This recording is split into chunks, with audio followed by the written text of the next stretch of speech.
स्वागत है दोस्तों। आज हिंदी साहित्य का प्रैक्टिस सेट नंबर 4 आप लोगों के समक्ष है। इसमें हम हिंदी उपन्यासों से जुड़े हुए महत्वपूर्ण प्रश्नों को देखेंगे और उनसे जुड़े हुए महत्वपूर्ण तथ्य प्रमुख आलोचकों के अनुसार क्या है वो भी देखेंगे। शुरुआत करते हैं। पहला प्रश्न है, नदी के द्वीप को स्वतंत्रता कृति के रूप में मूल्यांकित करना अधिक संगत है। यह कथन किस आलोचक का है? ऑप्शन में है बच्चन सिंह, नामवर सिंह, नगेंद्र, रामविलास शर्मा। तो इसका सही उत्तर क्या है? इसका जो सही उत्तर है वह है डॉक्टर नगेंद्र। नगेंद्र जी ने लिखा है कि नदी के द्वीप को स्वतंत्रता कृति के रूप में मूल्यांकित करना अधिक संगत है। तो दोस्तों, इस तरह के कथन जो महत्वपूर्ण हैं नगेंद्र जी की पुस्तक से या अलग अलग आलोचकों की दृष्टि से, ये उपन्यास अज्ञे जी का बहुत महत्वपूर्ण है, नदी के द्वीप 1951। तो इसके विषय में हमें बहुत सारे कथनों को भी तैयार रखना चाहिए। जैसे रामचंद्र तिवारी जी ने लिखा कि यह शिल्प की दृष्टि से अधिक सशक्त कृति है। तो इसे शिल्प की दृष्टि से सशक्त कृति कौन मानता है? रामचंद्र तिवारी जी। किस उपन्यास को? नदी के द्वीप को। ध्यान रख लीजिएगा इसके प्रकाशन वर्ष को भी। इसके जो प्रमुख पात्र हैं वो 4 प्रमुख पात्र हैं, भुवन, रेखा, चंद्रमाधव और गौरा।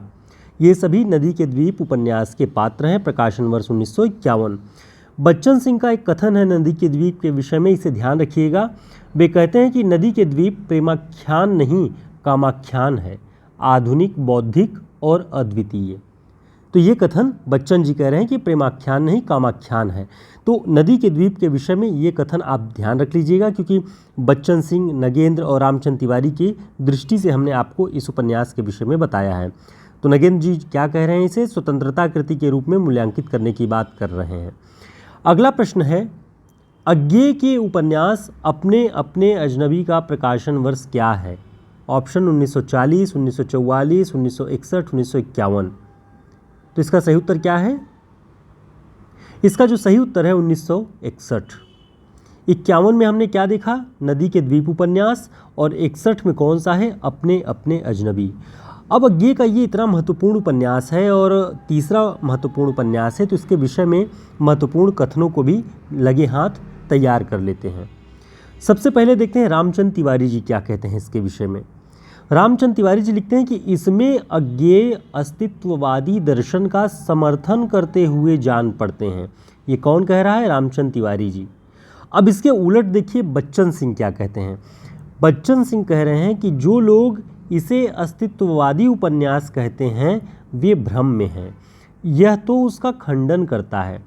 यानी बच्चन सिंह इसे अस्तित्ववादी उपन्यास नहीं मान रहे हैं, रामचंद्र तिवारी मान रहे हैं। ठीक है, और देखते हैं नगेंद्र क्या कह रहे हैं। डॉक्टर नगेंद्र कह रहे हैं कि अपने अपने अजनबी उपन्यास जो अज्ञे जी का है, इसमें एक प्रकार की धार्मिक दृष्टि संपन्नता दिखाई पड़ती है। इसका जो परिवेश है वह विदेशी है, एक को छोड़कर सभी पात्र विदेशी हैं। तो कभी भी परीक्षाओं में पूछे कि अज्ञे के किस उपन्यास में जो पात्र हैं वो विदेशी हैं, तो अपने अपने अजनबी उपन्यास 1961 में जो है उसमें एक पात्र को छोड़कर सभी पात्र जो हैं वो विदेशी हैं, इसका परिवेश भी विदेशी है। तो ये तथ्य आपकी परीक्षाओं की दृष्टि से आगामी जो परीक्षाएं होने वाली हैं बहुत महत्वपूर्ण है। और आपको सब हमारी इस क्लासेस में हम छोटी छोटी क्लासेस में एक प्रश्न के बहाने कई सारे पॉइंट्स हम डिस्कस कर लेंगे। डिस्क्रिप्शन बॉक्स में टेलीग्राम और व्हाट्सएप ग्रुप का लिंक है, आप ज्वाइन करके जुड़ सकते हैं हमसे।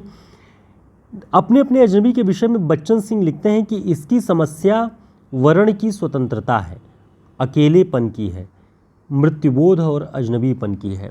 यानी वे कहते हैं पूरे उपन्यास के विषय में लगभग सभी ने लिखा है कि वर्ण की स्वतंत्रता, यानी मृत्यु को वर्ण की स्वतंत्रता के रूप में इस उपन्यास में देखा गया है, लेकिन ये जो है जीवन का सही समाधान नहीं हो सकता है।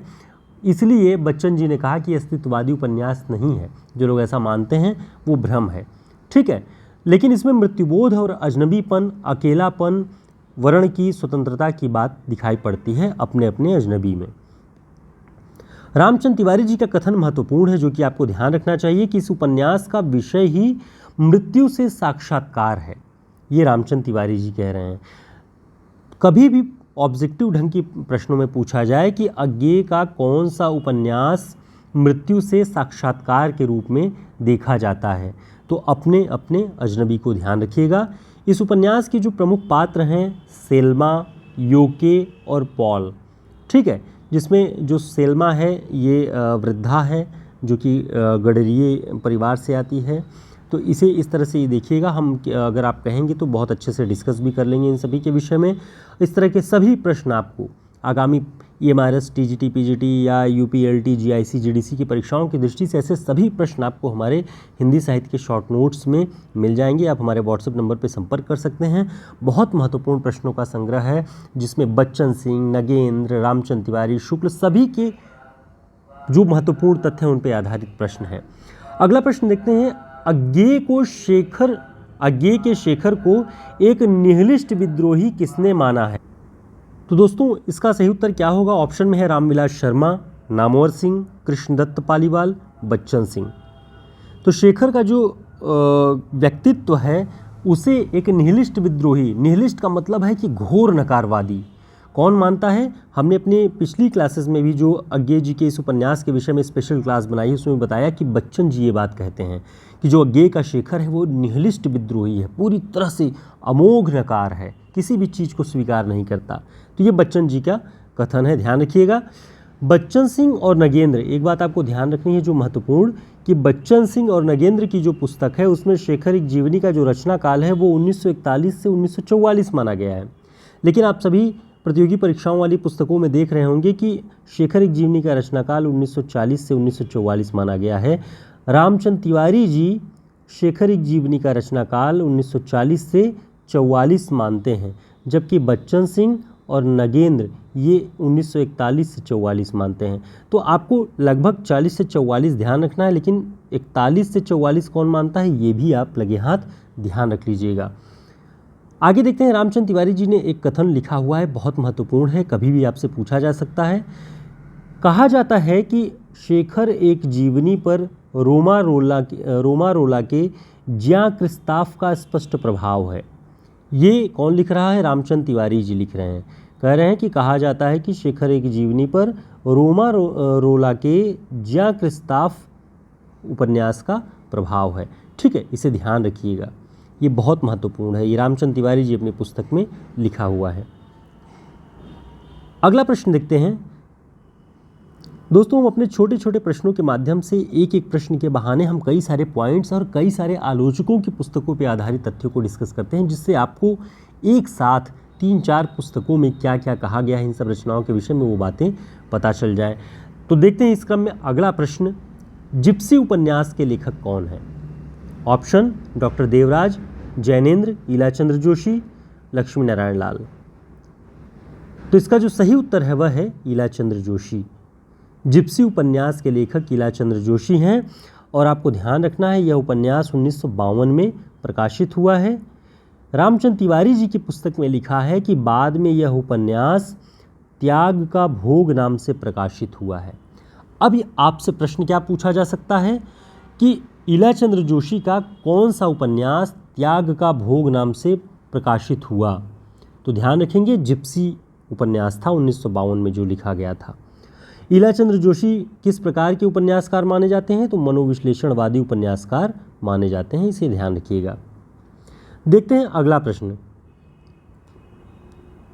अगला प्रश्न है, कवि की प्रेयसी के उपन्यासकार कौन है? ऑप्शन गिरिराज किशोर, राम कुमार वर्मा, ईलाचंद्र जोशी, हरिऔध। इसका सही उत्तर क्या है? इसका सही उत्तर है ईलाचंद्र जोशी। कवि की प्रेयसी ईलाचंद्र जोशी जी का उपन्यास है। इसके विषय में कुछ महत्वपूर्ण बातें आपको ध्यान रखनी चाहिए, जैसे इसका प्रकाशन वर्ष 1976 में है। अब आप कमेंट करके बताएं कि 1976 में हजारी प्रसाद द्विवेदी जी का क्या कोई उपन्यास प्रकाशित हुआ है? कमेंट करके ज़रूर बताएं। तो कवि की प्रेयसी ईलाचंद्र जोशी का उपन्यास है, 1976 में प्रकाशित है। रामचंद्र तिवारी जी ने लिखा कि इस उपन्यास में कालिदास द्वारा मालविकाग्निमित्रम नाटक में उल्लिखित कवि नाटककार सौमिलिक के जीवन की काल्पनिक सृष्टि है। तो सौमिलिक के जीवन की काल्पनिक सृष्टि किसमें की गई है? ईलाचंद्र जोशी के उपन्यास कवि की प्रेयसी में। ठीक है, रामचंद्र तिवारी जी आगे लिखते हैं कि ईलाचंद्र जोशी जी के सभी उपन्यासों के जो नायक हैं, उनके उपन्यासों के सभी नायक दुर्बल और मनोग्रंथि पीड़ित हैं। ये रामचंद्र तिवारी जी कह रहे हैं कि इनके उपन्यासों में जितने नायक आए हैं वो सब दुर्बल और मनोग्रंथि यानी किसी न किसी कुंठा के शिकार हैं, जो कमज़ोर टाइप के कैरेक्टर हैं। ठीक है, तो ये रामचंद्र तिवारी जी लिखते हैं। तो आपको इन प्रश्नों के बहाने इन उपन्यासों और रचनाओं के विषय में थोड़ी थोड़ी बातें भी पता चली होंगी, जिससे आप इन रचनाओं के विषय में अपनी एक धारणा बना के इन्हें याद कर सकते हैं कि कवि की प्रेयसी में क्या है। कालिदास के मालविकाग्निमित्रम नाटक में एक सौमिलिक है, सौमिलिक के काल्पनिक जीवन पर आधारित है। और ईलाचंद्र जोशी के विषय में रामचंद्र तिवारी जी लिख रहे हैं कि इनके सभी जो नायक हैं वो दुर्बल और मनोग्रंथि पीड़ित हैं। तो मोटा मोटा एक खाका आपके मस्तिष्क में बन जाएगा।